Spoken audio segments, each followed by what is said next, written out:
So today we're going to be exploring how to make some of these pretty collage papers for our future projects. I'll see you inside.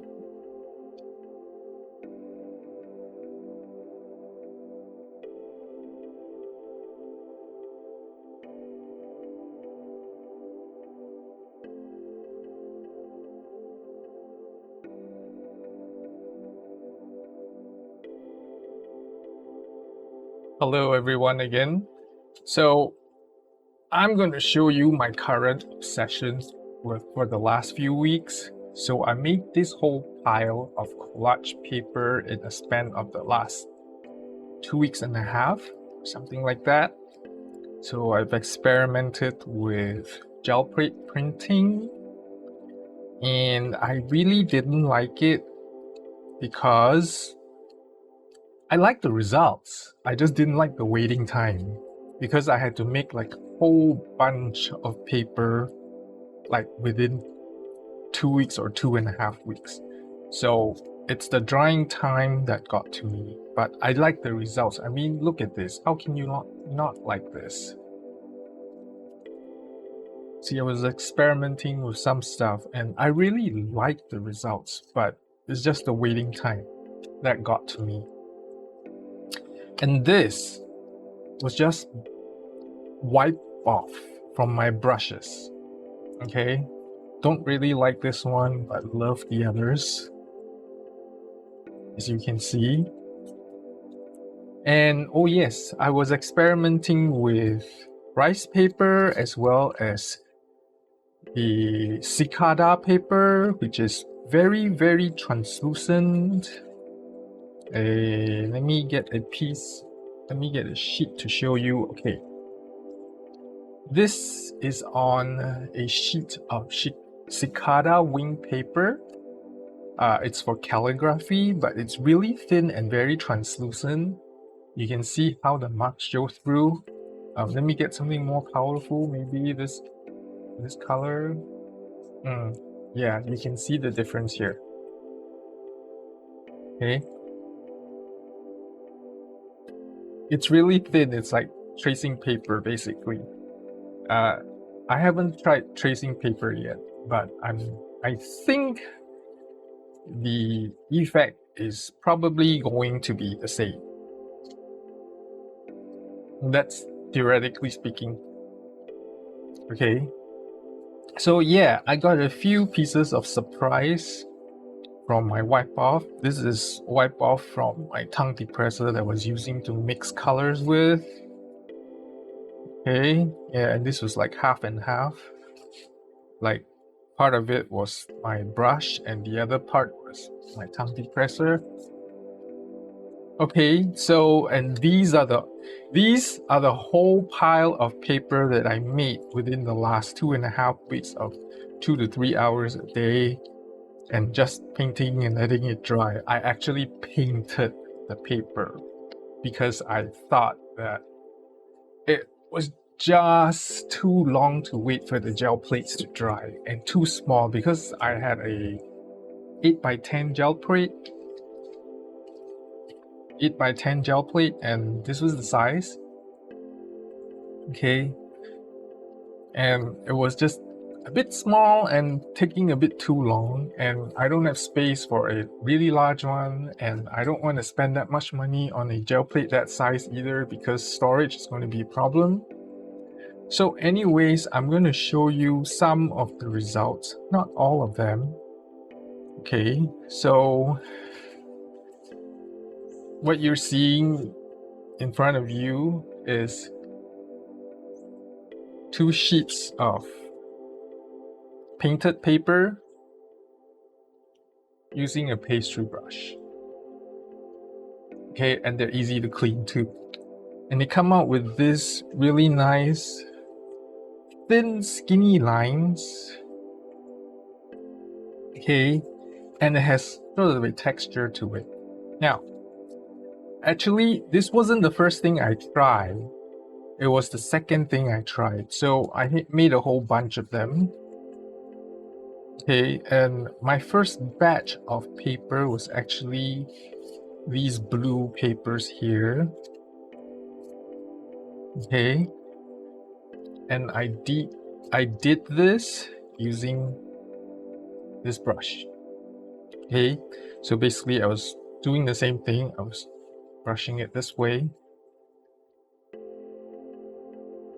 the same thing, except that, I mean, this brush probably holds a lot more paint than this one.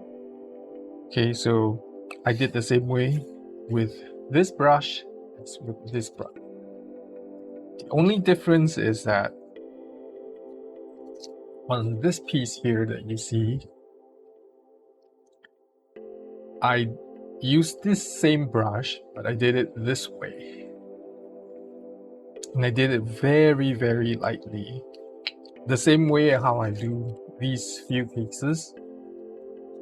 Okay, and I really love the results. The only thing is when I use my hand to go through this, it's really flat. Okay, there are no, how should I say, textures to it. There's no indentation or whatever, as opposed to this. Okay, I can feel like it's really rough here. Not that it's going to be a problem. I mean, people are just going to see it and that's it. And for this paper, I use the rice paper. Oh yeah, I'll show you the kinds of rice paper that I used. Okay, so these are the 3 kinds of rice paper that I experimented with. Okay, and I got them from the Singapore version of the dollar store known as Daiso. Okay, and these are marketed as calligraphy paper, but they're rice paper. Okay, and like this one's the natural color, this is the white color, and they're marketed for school children and beginners brushstroke. Okay, school children and beginners brushstroke. And they say that there's very little amount of bleeding, and the size is quite a bit different. This I got from my art store, also as calligraphy paper. This one, they call it the Chinese Xuan paper.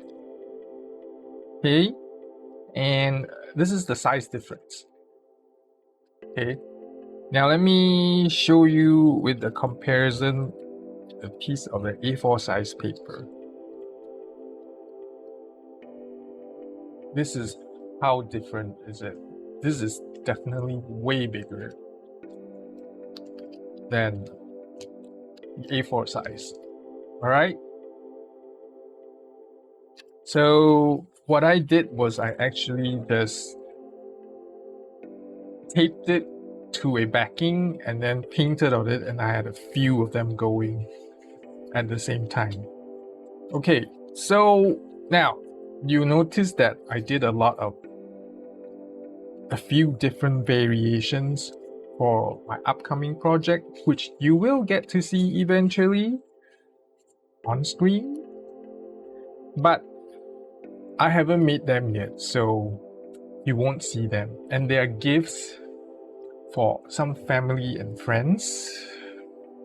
All right, and also some festive card making, which I'm gonna show you in a little bit. And I used acrylic paints and acrylic inks for all these.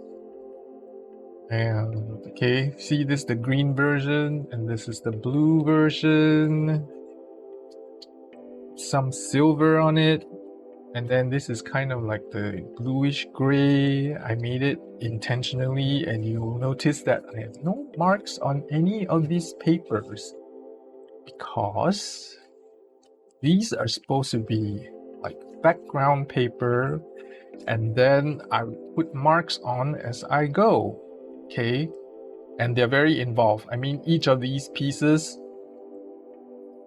I mean, each piece didn't take me about 2 to 3 hours to do, but collectively, each of these color schemes, I did them in groups of colors, So like for example, this is the teal or turquoise, whatever you want to call it.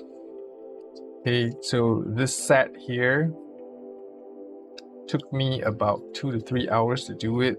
I taped it to a board, a backing, and then I went to town with this brush. Okay, and there are several colors on one piece of paper to make it in layers. You can probably see it, and that's why it looks so rich. Okay,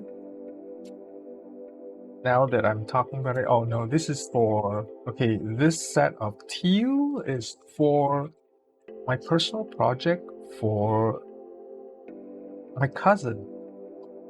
He doesn't know I'm doing this, okay? And yeah, I did make a set for some festive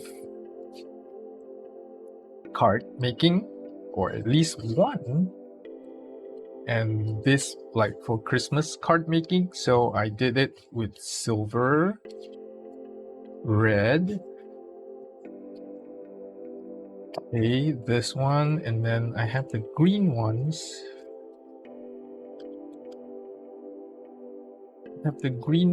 Yeah, okay.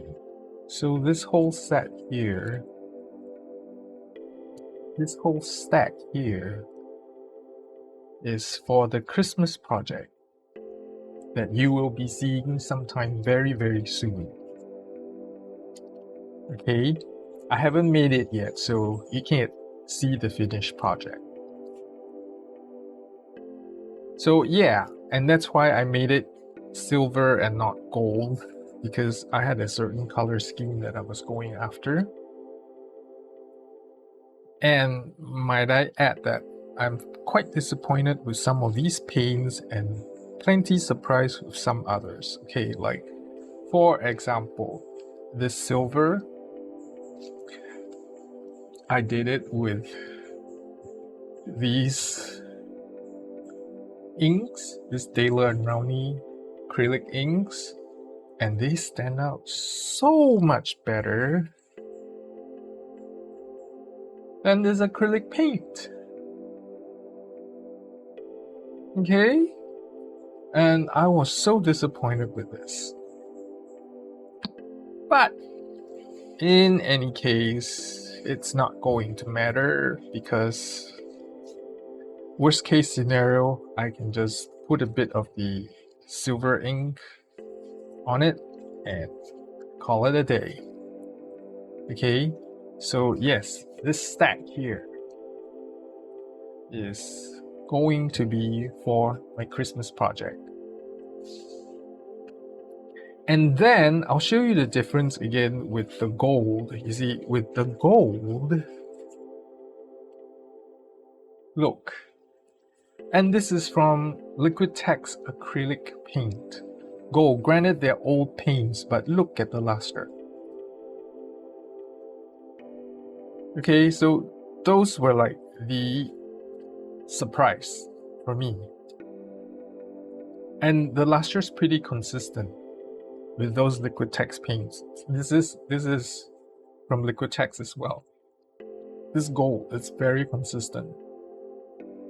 So very, very surprised. Alright. So without talking much more, I am going to dive into showing you how I made all these papers. Well, some of these are just the same method, just using different colors. So I'm going to show you the method of how I made all of these paper. Okay, maybe not this one, but these and these at the very least. All right, so I will see you in a little bit.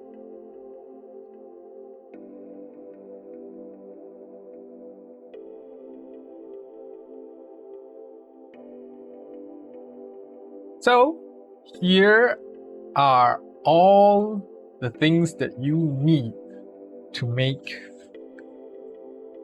a piece of the collage background paper.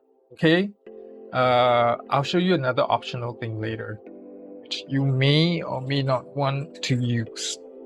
All right, so basically what you need is a brush.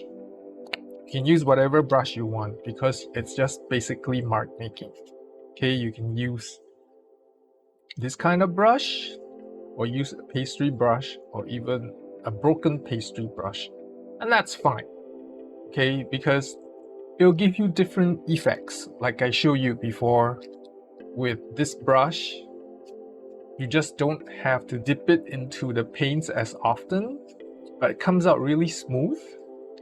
Okay, with this brush, you have to constantly dip it into the paint, and you got to think about how to get the paint that's on the upper part of the brush out onto the paper, which is why you see me doing painting like this with this brush all the time, because I find that this gets the most marks out onto the paper if you're using a pastry brush. Okay, so if you're using a brush, then it's just basically like painting whatever. And you can do dry brushing techniques if you want, but it's going to take you a very long time if you are doing the dry brushing techniques.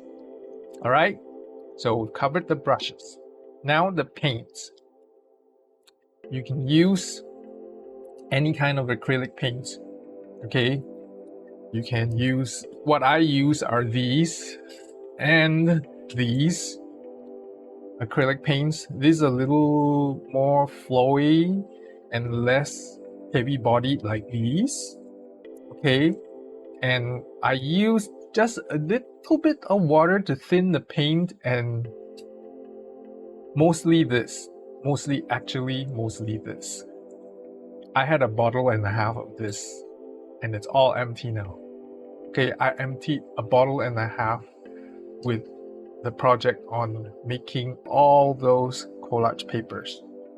Okay, but I've used this towards the end because I ran out of this and I couldn't find any more at my nearest art store, and they only sold this. They told me this would probably work, so I tried it and it does.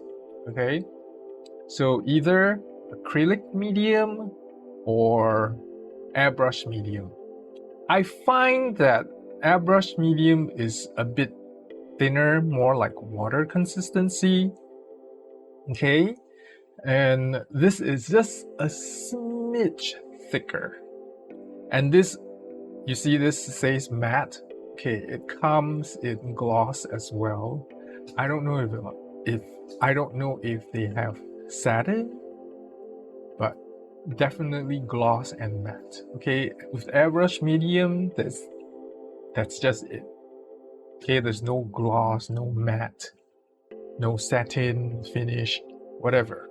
Okay, and let me just say that I've had this bottle sitting in my drawer for like the last probably 10 years or so, or maybe slightly less than that. Okay, so is this with this. So I wanted to finish this, and with this liquid text heavy body acrylic paints as well. I've had these for about at least 8 years, I would say. Okay, and this same thing, and they still work, except there's some of the paints are getting a bit lumpy. Not this one. This one was fine, and this is brand new. I got them just a few weeks ago. Okay, this is brand new. This is bronze color, metallic. I don't have high hopes for it given what I've seen with the silver color, like I showed you earlier. Okay, so they probably show up more like what you see on the bottle. So not having very high hopes to get high luster on these.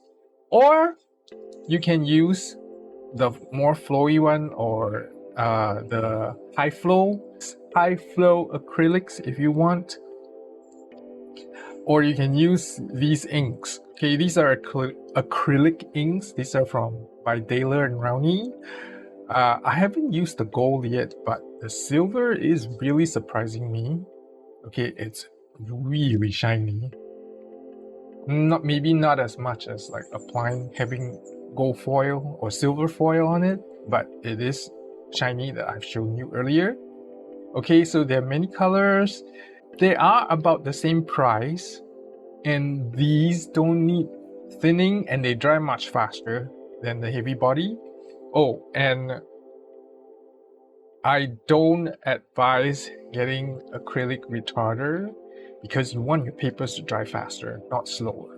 Okay, but with gel plate, you might want this. Okay, so with the paints out of the way now, we talk paper. As mentioned earlier, you can use printer paper, which I have in some of the papers, the collage paper, or rice paper. There are other brands of rice paper. You don't have to use the ones that I have here. Whatever you can find in your local art store or art shop would be fine, or even online. It's great. Okay, the size is up to you. Okay, and this is printer paper. I'm showing you it's printer paper. These printer papers are A4 size. Okay, now you see this piece of paper has something that's on the front. Okay, you can flip it around and use the back. Okay, you don't really need this side. You can paint on this side too if you want, you know, but just paint. You can also paint on the back side of it. You're just reusing printed paper. That's all, and it's good for the environment. All right, so and then the last thing I wanted to show you was maybe you want a piece of stiff backing. I've been using this. Let me put this aside first. You can tell that I've been using this board for the paper because of the colors here. Oh yes, and you might need tape if you're going to use this technique. Okay, this is some waterproof washi tape, low tack. Okay, that's very important. Use low tack tape. You can use the painter's tape, this type of painter's tape, and it's fine. Okay, so basically what you want to do is you tape the paper on the board. This is A4 size. With the larger paper, you can probably only take like 2 pieces on, and this whole board is about, I think it's A2 size, if I'm not wrong. So, and what I did was I had a few pieces of these boards riding around, so I just taped. I spent a few hours taping up all the paper onto the board.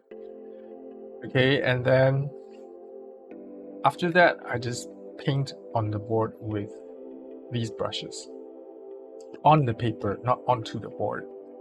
And the runoff doesn't matter because I'm not using this board for anything. They were specifically bought for my art projects. Okay, so that's all the equipment that you will need for this kind of project, and you need time and labor. That's all. And I hope you enjoy yourself. So the next thing you'll see is how I do the collage paper, the background collage paper. Okay.